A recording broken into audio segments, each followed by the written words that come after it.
Hello and welcome to my channel. This is Lisa with Lisa's Faith and Budget Planning channel. I'm excited to be here today, and I'm excited to be here with you getting into my annual budget update. So I have discovered a few things. I started taking notes over here, and we're just going to kind of go through what's going on. So I have a little printout over here, not this sloppy handwriting that I'm going to show you, but this is what I ended with the last time I talked to you guys, and it was very accurate because this is all I knew. Now I have the updated military retirement, which does fluctuate in January, and February is usually when it's like solid through the rest of the year. So sometimes I make more adjustments after the first of the year, but I do know what's coming in January for military retirement. I see the pending deposit already. I see the VA disability already, and I see my son's SSI, and then we configured how much rent that was going to be. What we did discover, let me get my sticky note here. What we did discover is that the military retirement was going to go up $59 and put this down. $59.56. VA disability went up $75.52. And then my son's SSI went up $29. We're keeping all $29. He keeps $140 of everything that comes in SSI, and we take the rest. And that just means we buy his groceries, we pay the utilities, we anything he asks for, we help him buy or order for him, and he keeps personal cash for himself to buy clothes and games and recreation and things like that. So we take care of all the other stuff. He gets to do the fun stuff. So that's what we have there. In total, there was an increase in our government checks that come in the first of every month, $164.08. So that was pretty awesome. Glad to have that information. So now I'm going to bring in my printout that I did about our annual budget, and I have everything listed here. I hope you can read it okay. If not, let me know in the comments.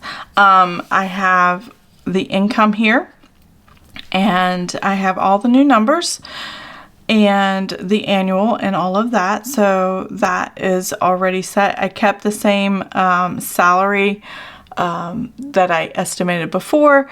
I call it savings salary because my husband's last day at work is today when I'm filming this, Tuesday the 26th, the day after Christmas. And so he's still interviewing and looking for a job at this time of filming, but I'm sure he will get a job, and he's had some really good interviews, so I'm very hopeful. Some of them take time. A lot of them are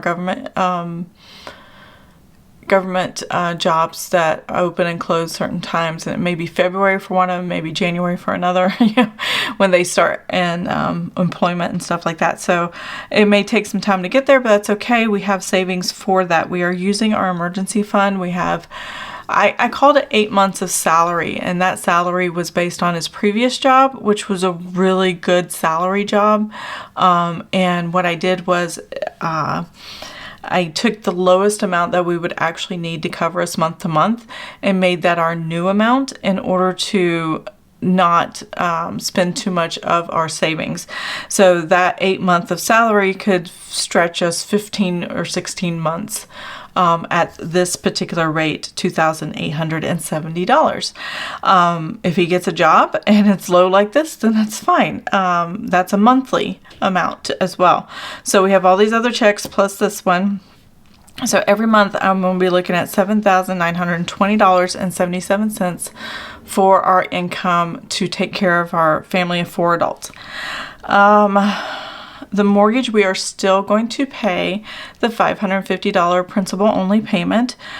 So we will be using some of our savings for that, but that's just because we really want the mortgage paid down and paid off actually by the time my husband turned 65. I mean, we're very motivated for that. So we felt it was good to go ahead and do that. I didn't change a whole lot in here in our budget. That might be a little different going forward. because that was less. I'm going to mark this so I can change that in my computer. But there we go. Because that was actually 277.78 or 76, something like that last month, or this month in December. So that would be adjusted a little bit maybe. Vivint is our home security system, and then electric. So all of these are pretty much staying the same. I did not take out any streaming services or extra subscriptions or anything here that are monthly shows. I do have some on our sinking funds, but the ones I already took out, like October and November time frame, they're already gone, so I'm not funding those anymore. So that's okay.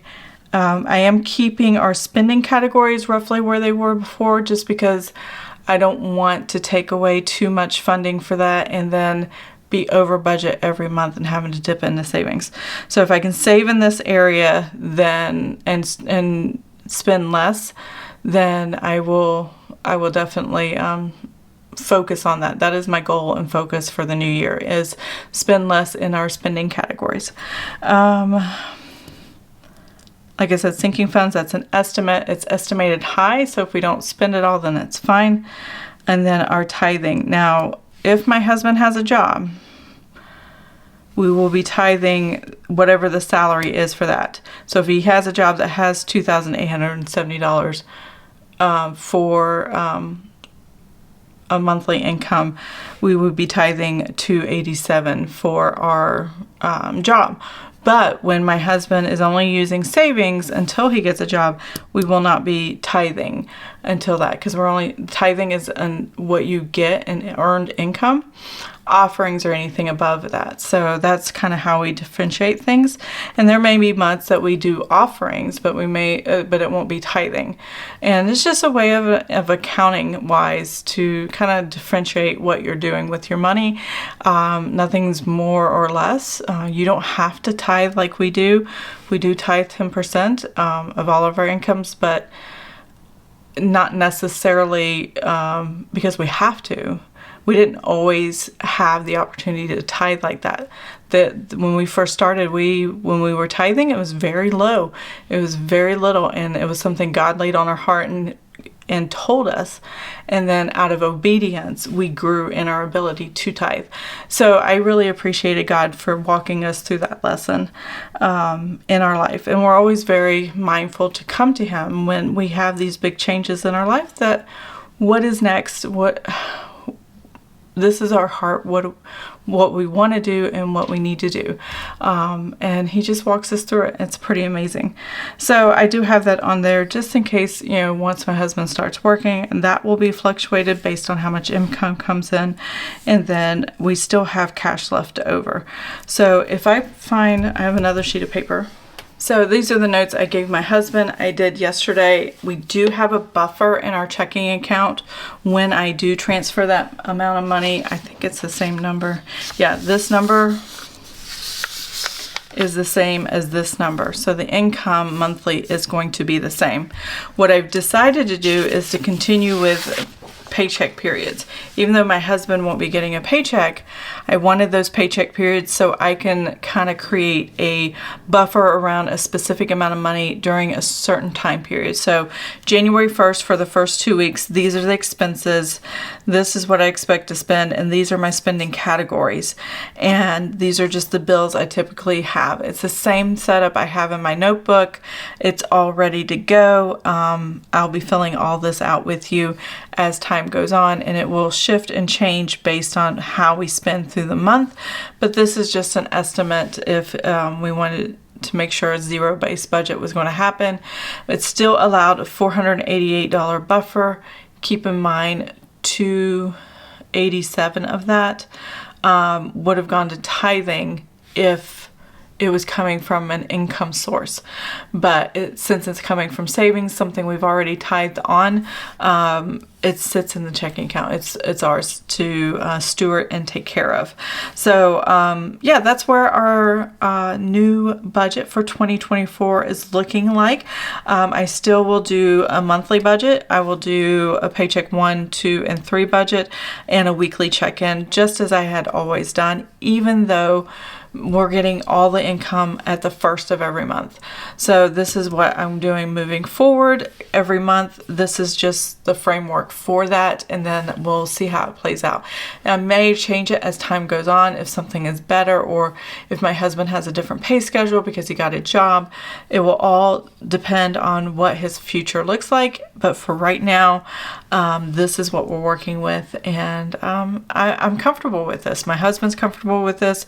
We are good. We can still focus on finding a job without a lot of pressure and anxiety on top of us, because God has helped us steward this money well in order to protect and provide, and we know He'll protect and provide for the future. So I'm so excited about that.